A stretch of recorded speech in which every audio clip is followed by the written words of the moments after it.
Istri Ustadz Kokolim menangis menguak bukti perselingkuhan pasca diusir. Benarkah Ustadz Kokolim bahkan telah menelantarkan anak dan istri pertamanya?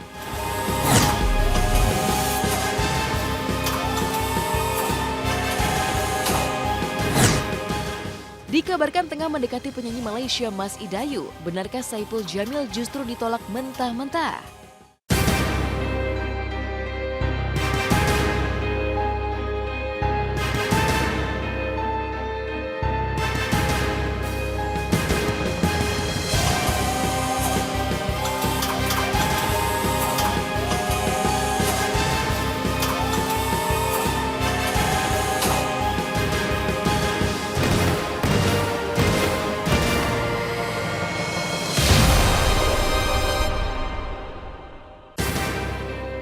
Halo, apa kabar pemirsa? Saya Medina kembali menjumpai Anda tentunya lewat trendsetter program infotainment yang paling hangat, orisinil dan terpercaya, Hotshot. Bukan Hotshot jika tanpa berita terhangat.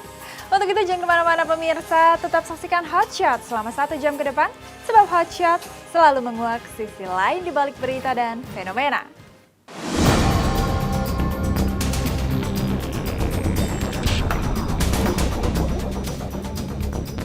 Lagi-lagi cerita sedih akan peliknya poligami mencuat mengguncang sisi pribadi Ustadz selebriti. Ya, belum kering gegar publik akan badai poligami Ustadz Aswan yang dikejar dan dituntut untuk adil oleh Rima Idris. Pekan ini giliran sosok Ustadz Kokolim yang menuai sebuah pengakuan mengejutkan dari Ima Ismawati, sang istri pertama. Dan mengejutkan, berbeda dari nasib Rima Idris, lewat wawancara khusus dengan tim Hotshot, Ima menguak justru dirinya diusir dan digugat cerai oleh Ustadz Kokolim dengan cara yang tidak adil. Kisah pengusiran Ima Ismawati kian mengulik miris karena konon diwarnai intimidasi dan ancaman dari sosok Ustadz Kokolim. Saya diusir, Mas. Saya diusir dari akhir tahun 2014. Saya diusir. Pakaian-pakaian saya dibawa ke sini, 3 kardus besar dibawa sama beliau. Dan beliau bilang, jangan pernah menginjakan kaki di rumah Cibubur. Nanti kamu dan aku cerai secara resmi, biar aku tenang hidup dengan keluarga baruku. Di sini saya tidak mengetahui yang dimaksud Koko itu keluarga yang mana, keluarga barunya saya tidak tahu. Sempat ada rasa takut ada. Ya, waktu itu sempat Koko bilang jangan sampai publik tahu. Seperti itu. Apalagi ketika kemarin di pengadilan, media sudah mulai tahu dan Koko pun SMS ke saya. Jangan sampai kamu atau pengacara kamu ngoceh-ngoceh di media. Intinya seperti itu. Jika sampai saya buka suara di media, maka anak yang pertama akan dicabut dari pesantren. Nafkah, termasuk nafkah semuanya, dan keponakan-keponakannya. Apa yang sebenarnya terjadi? Mengapa sosok Ustadz Kokolim yang kerap terlihat religius begitu tega bahkan mengancam kepada Ima istrinya sendiri? Benarkah ada yang ditutup-tutupi Ustadz Kokolim sehingga merasa perlu untuk mengurai ancaman kepada Ima? Jawabnya seolah tertambat pada kejutan yang dikuak oleh Ima Ismawati. Pasalnya rupanya Ima menyimpan bukti-bukti lengkap pernikahan Ustadz Kokolim dengan istri kedua hingga mantan istri ketiganya. Tapi yang paling mengejutkan adalah potret kedekatan Kokolim dengan seorang wanita bernama Lita yang notabene masih berstatus istri pria lain yang menyisakan tanya. Mungkinkah seorang Ustadz Kokolim tega mengkhianati sang istri dan berselingkuh dengan istri pria lain? Entahlah, yang jelas ketika Ima berusaha menelisik fakta tentang status pernikahan poligami Ustadz Kokolim, Ima justru mendulang KDRT alias kekerasan dalam rumah tangga. Ini yang pertama yang saya ketahui di tahun 2010 sampai tahun 2011 itu Lita, yaitu perempuan ini sebelumnya juga ketika dekat sama Koko sudah mempunyai suami. Ini foto suaminya bagian. Sudah sempat menikah juga, dan ini juga yang saya temukan akta cerainya. Namanya Heni. Dari tahun 2011 sampai tahun 2012. Ini di tahun 2012 setelah Heni muncul Sofwatun Nida. sempat menikah, tapi saya tidak mengetahui kapan menikahnya dan di mana saya tidak tahu. Saat itu beliau udah mulai kasar sama saya.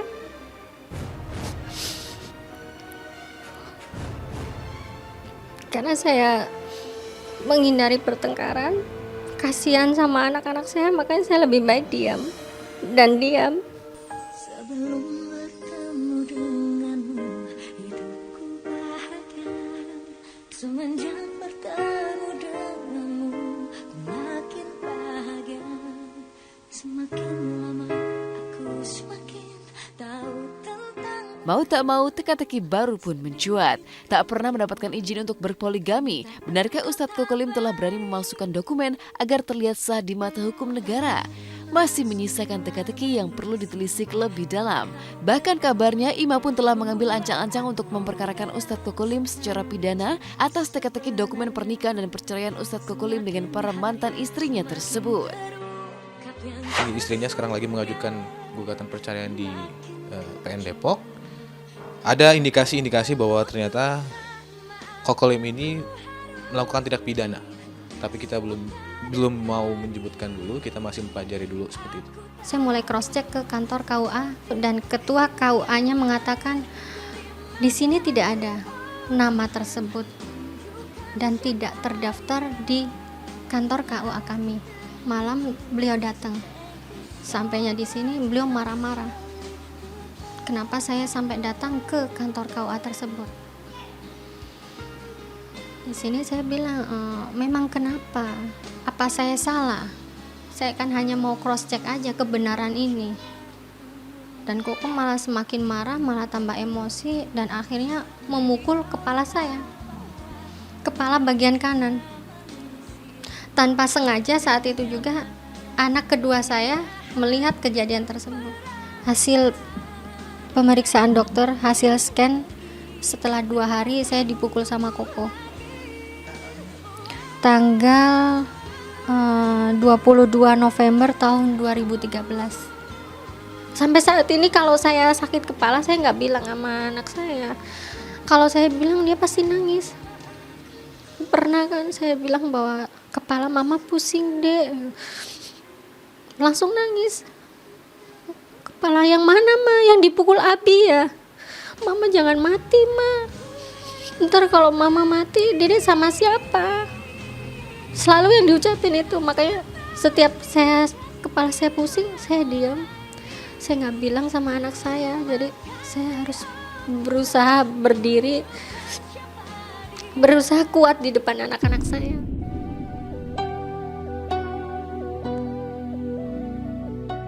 Ironis, mungkinkah seorang Ustadz Kokolim tega menyakiti istri dan anaknya sendiri gara-gara poligami? Entahlah, yang jelas ketika tim Hotshot berusaha menemui Heni sang mantan istri kedua Ustadz Kokolim, sebuah pengakuan mengejutkan justru muncul. Pasalnya tak jauh dari Ima, Heni merasa ditipu. Karena alasan cerai Ustadz Kokolim yang ingin memperbaiki hubungannya dengan Ima dan anak-anak justru berujung dengan pernikahan dengan istri baru yang ketiga, yaitu Sofwatun Ida yang ironisnya juga berujung cerai. Ada apa dengan Ustadz Kokolim? Sebuah tanda tanya yang tak bisa dijawab oleh sikap Ustadz Kokolim yang mendadak bak menghilang di telan bumi, begitu sulit untuk ditemui berikut ini.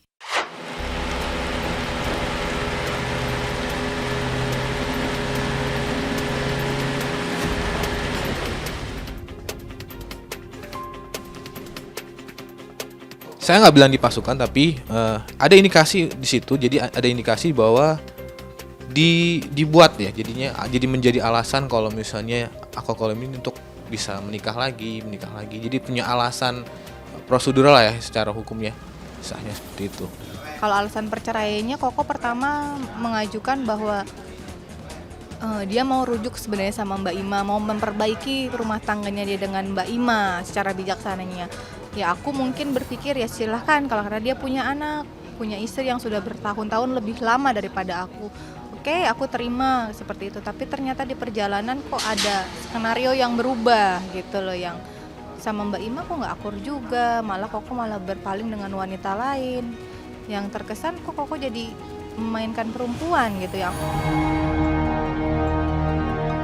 Mungkinkah Ustadz Kokolim tega mempermainkan wanita dengan kerap berpindah hati dari istri satu ke istri baru yang lain dan menceraikannya? Masih menjadi teka-teki. Yang jelas Ima Ismawati yang memilih bertahan dan mengaku diusir oleh Ustadz Kokolim tengah berusaha keras memperjuangkan hak kedua putrinya yang konon sudah lama tak dipenuhi oleh Ustadz Kokolim. Apa yang sebenarnya terjadi? Benarkah tidak hanya istri, tapi Ustadz Kokolim juga tega menelantarkan darah dagingnya sendiri? Tuntutan saya di pengadilan pun beliau bilang tidak mampu untuk nafkah sebesar itu, tidak mampu karena beliau terbebani dengan cicilan mobil dan menafkahi 6 keponakannya. Seharusnya di sini kan yang lebih utama itu anak, bukan keponakannya, apalagi ini 6. Anaknya sendiri, anak kandungnya sendiri 2. Kenapa tidak diprioritaskan? Masalah nafkah pun kalau kurang ya saya bilang ini kurang. Beliau bilang kamu kalau dikasih selalu saja kurang. Sedangkan kebutuhan anak kan makin lama makin banyak. Akhirnya mau nggak mau saya menutupin tiap bulan, saya tutupin ya dengan saya jualan keripik, Mas. Kalau saya ajak belanja ke minimarket, yang kedua selalu bilang, "Ma, kalau Dedek beli ini, uang Mama cukup nggak?" Selalu itu yang dipertanyakan. Dia pengen ini, Ma. Yang pertama yang di pesantren, "Ma, Kakak minta belikan buku bacaan, buku cerita karena dia hobinya baca." Saya bilang iya. "Tapi uang Mama ada nggak?" "Kalau nggak ada nggak usah, Ma." Sakit rasanya saat kau pergi, saat ku tinggalkan cinta ini.